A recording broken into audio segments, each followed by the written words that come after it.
Hello दोस्तों, कैसे हैं आप सब। हमारी कहानियां देखने के लिए हमारे चैनल को सब्सक्राइब कीजिए और हाँ, बेल आइकॉन पर क्लिक करना मत भूलिएगा। आओ बहू, इस घर में तुम्हारा स्वागत है। ये कहकर अंजलि कलश गिराकर अंदर आती है, जहाँ उसकी सास उससे कुछ रस्में करवाती है। सारी रस्में होने के बाद अविनाश बेटा जा, बहू को कमरे में ले जा, वो भी थक गई होगी ना। जाओ बहू, अब आराम कर लो, बाकी की रस्में कल हो जाएंगी। इतनी दूर की बारात थी तो थक गई होगी ना, ले जा इसे बेटा। जी माँ। अविनाश अंजलि के साथ कमरे में जाता है, जहाँ थकान के चलते वो लोग जल्दी ही सो जाते हैं। फिर आधी रात को अचानक अंजलि ठंड के मारे कांपने लगती है। ये क्या हो रहा है? इस ठंड में तो मेरी कुल्फी जम जाएगी, लेकिन ये अचानक मुझे इतनी ठंड क्यों लग रही है? कहीं कोई खिड़की दरवाजा तो नहीं खुला? अंजलि उठकर सारे खिड़की दरवाजे देखती है तो वो बंद होते हैं। तभी उसकी नजर ऊपर लगे एसी पर जाती है, जो कि ऑन था। हे भगवान, ये ठंड के मौसम में एसी किसने चला दिया? क्या हुआ अंजलि, क्यों आधी रात को बड़बड़ा रही हो? चलो सो जाओ। अविनाश देखो तो, ना जाने किसने अपना ये एसी ऑन कर दिया है। ये तो मैंने ऑन किया है। मुझे ठंड के मौसम में भी एसी चलाकर सोने की आदत है, और अब तुम भी ये आदत डाल लो। चलो अब सो जाओ। ठंड में कपकपाते हुए जैसे तैसे अंजलि सो जाती है। अगली सुबह गर्मा गर्म अदरक वाली चाय बनाकर वो अपनी सास ससुर के कमरे में ले जाती है, जहाँ उसके सास ससुर भी एसी चलाकर सो रहे थे। लगता है इन सबका मानसिक संतुलन हिला हुआ है, जो इतनी ठंड में भी ये एसी चलाकर सोए पड़े हैं। अंजलि अपने सास ससुर को चाय देकर कांपते हुए उस कमरे से बाहर लौट आती है। कितना ठंडा कमरा कर रखा है। कुछ देर बाद अंजलि अपनी पहली रसोई बनाकर सबको परोसती है। सभी लोग सर्दियों के गर्म कपड़ों में लिपटे हुए होते हैं, जिन्हें देख अंजलि कहती है, अगर आप लोगों को इतनी ठंड लगती है तो रात को एसी चलाकर क्यों सोते हो? क्योंकि बहू, हम सबको पूरा साल एसी में सोने की आदत है। फिर चाहे गर्मी हो या सर्दी या बरसात का कोई और मौसम, बिना एसी के हम सो नहीं सकते। मेरा शक सही था, इन सब का ऊपर वाला माला खाली है।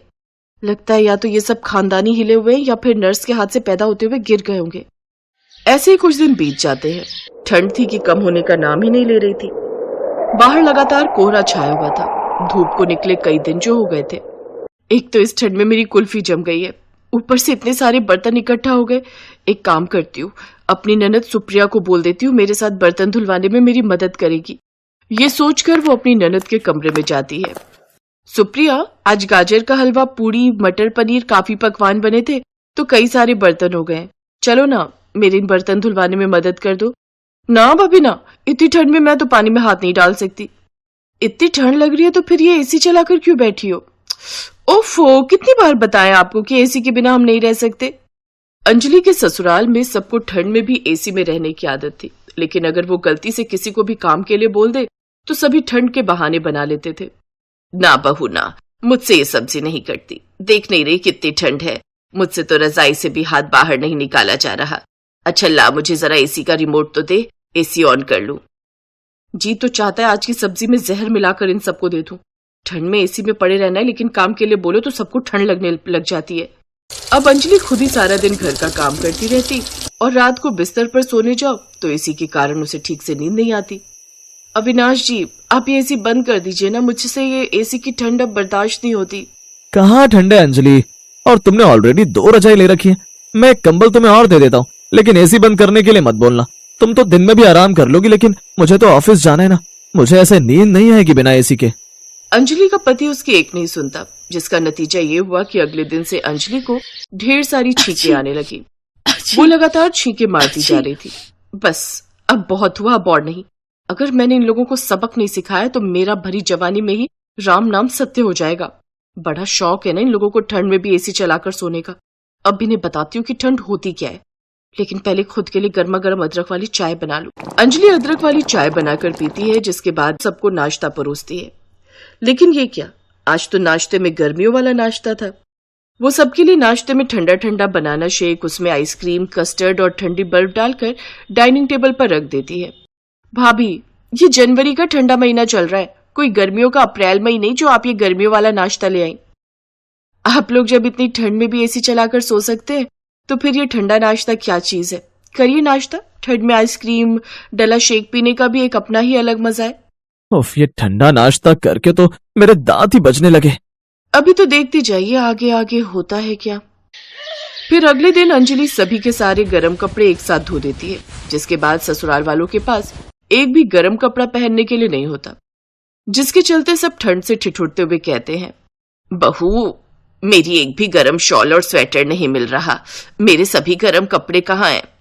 हाँ भाभी, मेरी भी कोई सॉक्स, कैप या स्वेटर नहीं मिल रही है। मेरी अलमारी में भी मेरी लोई और गर्म टोपी नहीं है। अंजलि, मेरी भी जैकेट, जीन्स कुछ भी नहीं है। अरे आप लोगों को ठंड कहाँ लगती है? जब आप लोग 8-9 डिग्री में भी एसी में सो सकते हैं तो फिर आपको ठंड कहाँ लगती होगी? उसकी बात का कोई जवाब न देकर वो सभी रजाई में बैठ जाते हैं।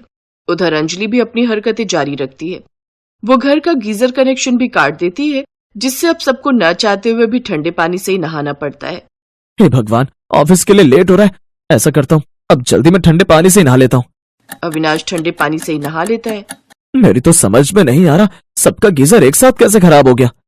ठंडा खाना खाने और ठंडे पानी से नहाने के कारण, साथ ही ठंडे एसी की हवा में सोने के कारण अब उन सबकी तबीयत काफी खराब रहने लगती है। अंजलि जल्दी से डॉक्टर को फोन करती है। इन सबकी बॉडी का टेम्परेचर तो काफी गिर चुका है। इन लोगों ने क्या कोई ठंडी चीज खाई थी? जल्दी से इन सबको अस्पताल में भर्ती करना होगा। डॉक्टर, ये लोग ठंड के इस मौसम में भी एसी चलाकर सोते हैं। ये लोग मेरी बात बिल्कुल नहीं सुनते। क्या एसी? आप सब लोगों का दिमाग खराब तो नहीं हो गया? आप सबकी बॉडी का टेम्परेचर फ्रीज होने की कगार पर है। आप सबको गर्माहट की काफी जरूरत है, साथ में मेडिसिन की भी। अगर आप लोग एक और बार एसी में सोए तो फिर कभी उठ नहीं पाएंगे। उन सबको जल्दी से अस्पताल ले जाकर आईसीयू में एडमिट कर दिया जाता है। 2-3 दिन हॉस्पिटल में रखने के बाद उनको डिस्चार्ज कर दिया जाता है। घर आते ही अविनाश सबसे पहले एसी का तार निकाल देता है। अरे ये क्या कर रहे हैं आप? ऐसे तो एसी चलेगा ही नहीं।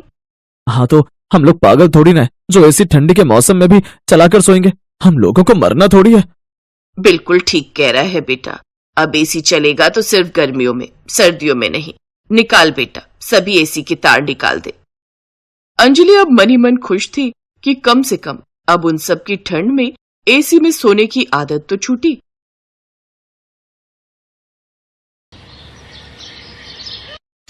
ओहो, हालत खराब हो रही है इस रसोई में। सारा दिन गर्मी में खड़े खड़े पकते रहो बस। और एक ये खुद तो सारा दिन ऑफिस में रहते हैं, लेकिन अपनी बीवी की तो इन्हें कोई चिंता ही नहीं है। आने दो आज इनको, इनकी तो आज खैर नहीं। शाम को जब अतुल घर आता है तो मधु उससे कहती है, आ गए सारा दिन एसी की हवा खाकर। खुद तो एसी में बैठे रहते हो इसलिए गर्मी का एहसास नहीं होता, लेकिन हमारे बारे में भी सोचो जरा। एक वो पड़ोस वाली रचना है, अब तो उसका पति भी एसी ले आया। किराए पर रहने के बावजूद उसे अपनी पत्नी की कितनी चिंता है। और एक तुम हो, कभी आकर पूछते भी हो कि 48 डिग्री के टेम्परेचर में किस तरह दिन काट रही हूं मैं। लेकिन नहीं, तुम्हें तो किसी चीज से कोई मतलब ही नहीं है। तुम्हें तो बस 2 वक्त का खाना मिल जाए और उसके बाद बीवी जाए भाड़ में। क्या हुआ मधु, क्यों आते ही राशन पानी को लेकर चढ़ रही हो? जो कहना है सीधा सीधा कहो। हर बात पर ताना मारना जरूरी है क्या? पति थका हरा ऑफिस से आया है? चाय पूछने के बजाय तुम तो मुंह से आग के गोले बरसा रही हो। जब इंसान पूरा दिन इस भट्टी जैसी गर्मी में उबलेगा तो मुंह से आग के गोले ही बरसेंगे, प्यार तो बरसेगा नहीं। और अगर आप चाहते हो कि जब आप शाम को घर आओ तो बीवी आपसे मीठी मीठी बातें बोले, तो उसके लिए पहले कमरे में एक एसी लगवा दो। एसी में मूड ठंडा रहेगा, तभी तो बीवी अच्छी अच्छी बातें करेगी। काम करते करते कमर टूट जाती है, और जब 2 घड़ी आराम करने का मन करता है ना, तो इस गर्म पंखे की हवा मुंह पर लू के थपेड़ों की तरह पड़ती है। तो पड़ोस की रचना के घर एसी की हवा खाने चली जाया करो। ये बोलते हुए बिल्कुल भी शर्म नहीं आती ना आपको? खुद तो एसी लगवाने से रहे, ऊपर से मुझे उल्टी पट्टी पढ़ा रहे हो। मुझे कुछ नहीं पता, मुझे अपने घर में अपने कमरे में एसी चाहिए, समझे? अपनी पत्नी की जिद के आगे अतुल की एक न चली, और वो एक 1.5 टन का स्प्लिट एसी लाकर अपने कमरे में टांग देता है, जिसे देख उसकी माँ रत्ना बोली, ये देखो, ये हैं कलयुग के श्रवण कुमार। अपने कमरे में एसी लगाकर बैठ गए, लेकिन माँ बाप की चिंता किसी को नहीं। इतनी गर्मी में हम पंखे में सो रहे हैं, रात भर उस मुई छत पर टंगे पंखे को देखकर ही बीत जाती है। सीधे सीधे कहो ना माँ कि तुम्हें भी अपने कमरे में एसी चाहिए। अपने कमरे में एसी लगवाना याद रहा, लेकिन बगल के कमरे में सो रहे माँ बाप की तुम्हें कोई चिंता नहीं। अरे अगर हम कुछ बोलते नहीं तो कम से कम अपना दिमाग तो इस्तेमाल कर सकते हो ना। अपनी माँ के इतने प्रवचन सुनकर आखिरकार अतुल को अपनी जेब एक बार और ढीली करनी पड़ती है, और वो अपने माँ बाप के कमरे के लिए भी एक एसी ले आता है। इस तरह अब घर में 2 एसी हो गए। एक रोज, अरे भाभी, जयपुर में गर्मी कैसी है? यहाँ दिल्ली में तो बड़ा ही बुरा हाल है। क्या बताऊं दीदी, पहले तो यहाँ बहुत गर्मी थी, लेकिन जब से अतुल ने एसी लगवाया है ना, बड़ा आराम है। अब तो बाहर 50 डिग्री हो, रेगिस्तान जैसा माहौल हो, तब भी कमरे में आकर तो ऐसा लगता है जैसे राजस्थान से शिमला पहुंच गए हों। क्या एसी? हाँ एसी। एसी की बात सुनते ही बुआ जी के तो कान खड़े हो जाते हैं। अब जब से उसे ये खबर मिली थी, तब से बुआ जी का दिल जयपुर जाने के लिए तरस रहा था और वो फोन करके अपनी भाभी यानी कि रत्ना से कहती है, अरे भाभी, सोच रही थी बड़े दिन हो गए जयपुर आए हुए, दिल्ली में गर्मी भी बहुत है, तो क्यों ना कुछ दिन वहीं आ जाऊं। हाँ हाँ क्यों नहीं दीदी, आखिर ये भी तो आपका ही घर है, जब मर्जी आइए। ये कहकर रत्ना ने फोन रख दिया। उसने बुआ जी को आने के लिए कह तो दिया, लेकिन अब फिर से वही समस्या थी कि बुआ जी को सुलाएंगे कहाँ। हम दोनों के कमरों में तो एसी है, लेकिन हाल में जहाँ गेस्ट का बेड लगा है वहाँ तो कोई एसी है ही नहीं। अब ऐसा अच्छा थोड़ी ना लगता है कि हम एसी वाले कमरे में सोएं और मेहमान सारी रात गर्मी में करवट बदलते बदलते ही रात काटते रहें। गर्मी का मौसम है बेटा, मैं तो कहती हूँ अब एक एसी हॉल के लिए भी ले ले, नहीं तो उम्र भर का उलाहना हो जाएगा तेरी बुआ का कि मैं तो भाभी के घर गई थी, सब लोग मजे से ठंडी ठंडी हवा में सोते थे और मैं वहाँ गर्मी से मर रही थी। अब तुम अपनी बुआ की आदत तो जानते ही हो ना बेटा। हाँ माँ, और वैसे भी ऐसे अच्छा थोड़ी ना लगता है कि हम सब आराम में एसी में सोएं और बुआ बेचारी गर्मी में। मैं देखता हूँ, मैं क्रेडिट कार्ड से एक एसी हॉल में भी लगवाई देता हूँ। 3 दिन बाद बुआ दिल्ली से जयपुर आ गई। एक रोज, ये क्या है मधु बहू, रोज रोज तुम ये भिंडी बैंगन कद्दू बस यही सब बनाकर खिलाती रहती हो। ये सब तो अपने सास ससुर को खिलाया करो, मेरे लिए तो कुछ अच्छा सा जैसे छोले भटूरे बनाकर खिलाया करो। बुआ जी वो क्या है ना, गर्मी इतनी ज्यादा है तो आजकल सादा खाना ही ठीक रहता है, खाने में भी आसानी और पचने में भी आसानी। क्योंकि मेरा क्या है, मैं तो गर्मी में खड़े होकर भटूरे बना ही दूंगी, लेकिन आप सोच लीजिए कहीं ये सब तला भुना खाकर ये सब आपके पेट में तहलका ना मचा दे। अरे चुप कर, इतनी भी कच्ची खिलाड़ी नहीं हूँ मैं, दिल्ली वाली हूँ, और दिल्ली वाले तो मशहूर ही हैं खाने के लिए।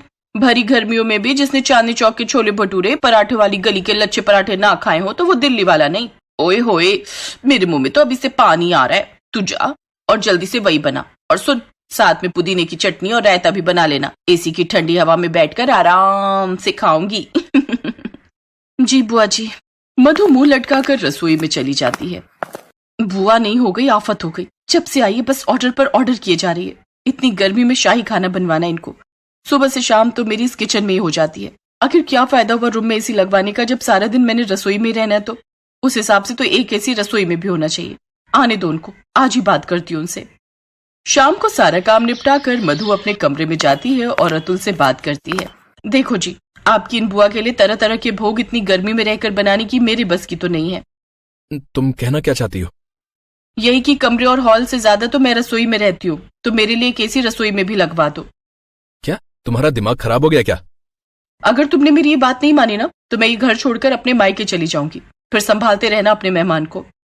उफ़्फ़ो, ये माँ भी ना, जब खुद खाना बनाती थी तो बुआ को 2 दिन से ज्यादा टिकने नहीं देती थी, लेकिन अब बहू आ गई खाना बनाने के लिए तो उन्हें गप्पे लड़ाने के लिए रोक लेती है।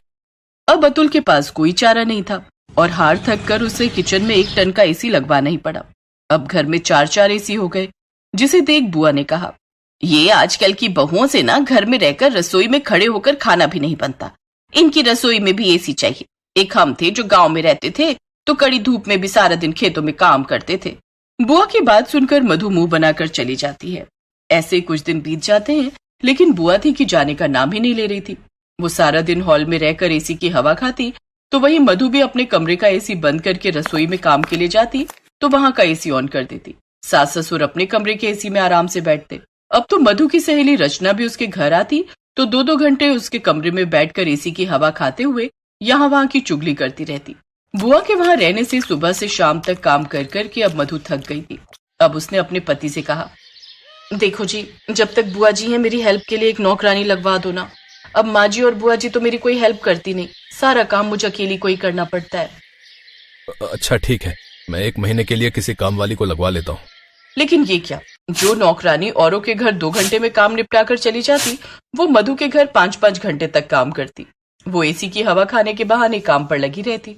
अब बस भी कर शीला, अब क्या इस फर्श को रगड़ रगड़ कर जान निकालेगी क्या? कुछ दिन बाद बुआ को कुछ काम होता है और वो वापस दिल्ली चली जाती है। फिर एक रोज 60,000 का बिजली का बिल, अगर सारी तनख्वाह मैं एसी में भर दूंगा तो और खर्चे कैसे निकलेंगे? वैसे भी एसी की ईएमआई भरना अभी बाकी है। अरे कोई अमीर आदमी भी बिजली की इतनी खपत नहीं करता है। जब तुम एक घर में रहती हो तो सारा दिन इस हॉल में एक जगह एसी में बैठ गई है, वहां रहकर सब्जी काट ली, आटा लगा लिया, फिर रसोई में जाकर चौका मार लिया। अगर तुम लोगों का यही हाल रहा ना तो मेरा अतुल बर्बाद हो जाएगा। मधु और रत्ना को अपनी गलती का एहसास होता है और अब वो बड़ी सोच समझ कर एसी चलाती हैं और बिजली की बचत करती हैं। हेलो दोस्तों, कैसे हैं आप सब? हमारी कहानियां देखने के लिए हमारे चैनल को सब्सक्राइब कीजिए और हाँ, बेल आइकॉन पर क्लिक करना मत भूलिएगा।